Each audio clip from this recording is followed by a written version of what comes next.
안녕하세요. 오늘은 우리가 잘 몰랐던, 하지만 알고 나면 정말 중요한 이야기를 해보려고 합니다. 바로 구강 이형성증이라는 건데요. 처음 들어보신 분들도 많으실 거예요. 일단 이름부터 낯설죠?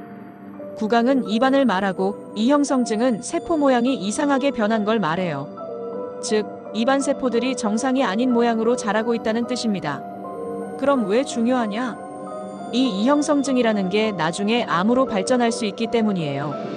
입안에서 발생하는 대표적인 암, 편평세포암이라는 게 있는데요. 바로 이 이형성증이 그 전 단계일 수 있습니다. 자, 조금 더 자세히 볼게요. 우리의 입안 점막, 그러니까 볼 안쪽이나 잇몸, 혀 표면 같은 데는 여러 층의 세포가 겹겹이 쌓여 있어요. 건강한 세포는 질서정연하게 자라나는데 이형성증이 생기면 갑자기 세포들이 크기가 달라지고 위치도 이상해지고 마구 나누어져요. 이게 시간이 지나면 암세포로 변할 수 있는 거죠.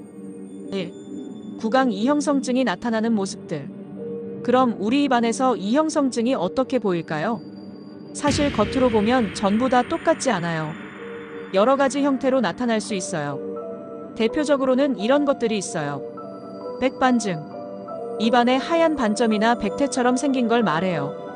칫솔로 닦거나 손가락으로 문질러도 지워지지 않아요. 전체의 5%에서 25% 정도는 이형성증을 포함하고 있고요. 아주 일부는 암으로 발전할 수 있어요. 홍반증. 이번엔 빨간 반점이에요. 이건 백반증보다 위험도가 높아요. 조직 검사를 해보면 대부분 이형성증이나 암이 발견돼요. 증식성 우최상 백반증. 말이 어렵죠? 이건 특히 조심해야 하는 백반증이에요. 여러 개의 하얀 반점이 천천히 퍼지고 두꺼워지고 결국엔 암으로 바뀌는 경우가 아주 많아요. 일광각화증. 이건 주로 입술에 생기는데 햇빛을 많이 쬐는 사람들에게 자주 생겨요. 처음엔 입술이 하얗게 보이는데 나중엔 갈라지고 딱딱해지다가 암으로 갈 수도 있어요. 구강 점막하 섬유화증. 특히 동남아시아에서 자주 보이는 병이에요. 빌랑이나 향료 같은 걸 오래 씹는 습관 때문에 입안 점막이 딱딱해지고 입 벌리기가 힘들어지는 병인데 이것도 암으로 발전할 위험이 높아요. 구강 편평태선. 입안에 흰색 줄무늬 같은 게 보이고 때로는 헐거나 아플 수 있어요.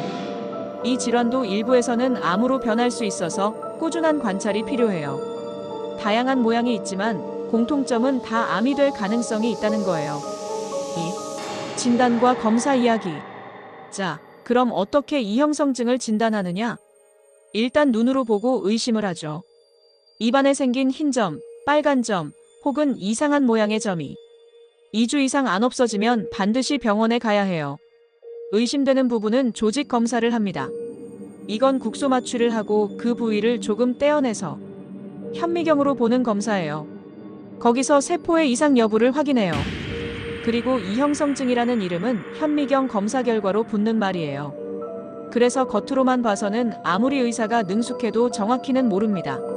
3. 치료는 어떻게 하나요? 이형성증이 있다고 해서 다 암으로 발전하는 건 아니지만 가능성이 있다면 그냥 두면 안 되겠죠. 치료는 보통 외과적 제거, 그러니까 수술로 떼어내는 걸 기본으로 합니다.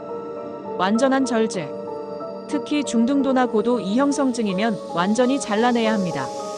그래야 혹시 암세포가 퍼졌는지도 확인할 수 있어요. 레이저 치료. CO2 레이저로 지지기도 해요. 이건 출혈이 적고 회복이 빠르다는 장점이 있지만 조직이 없어지니까 어디까지 제거됐는지 확인이 어렵다는 단점도 있어요. 약물 치료.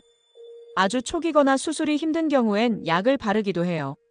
면역을 조절하는 약이나 항암작용을 하는 크림 같은 걸 쓰는 거죠. 무엇보다 중요한 건 치료 이후의 지속적인 추적 관찰이에요. 다시 생길 수도 있고 다른 부위에 새로 생길 수도 있으니까요. 4. 우리가 지킬 수 있는 예방 방법들. 그럼 예방은 어떻게 할 수 있을까요? 금연, 금주. 담배와 술은 입속암의 주요 원인이에요. 특히 둘을 함께하면 위험도는 몇 배가 됩니다. 자외선 차단. 야외에서 일하는 분들, 특히 남성분들. 입술에도 자외선 차단이 필요해요. 입속 이상 변화 관찰하기. 거울을 보고 입안을 한 번씩 확인해 보세요.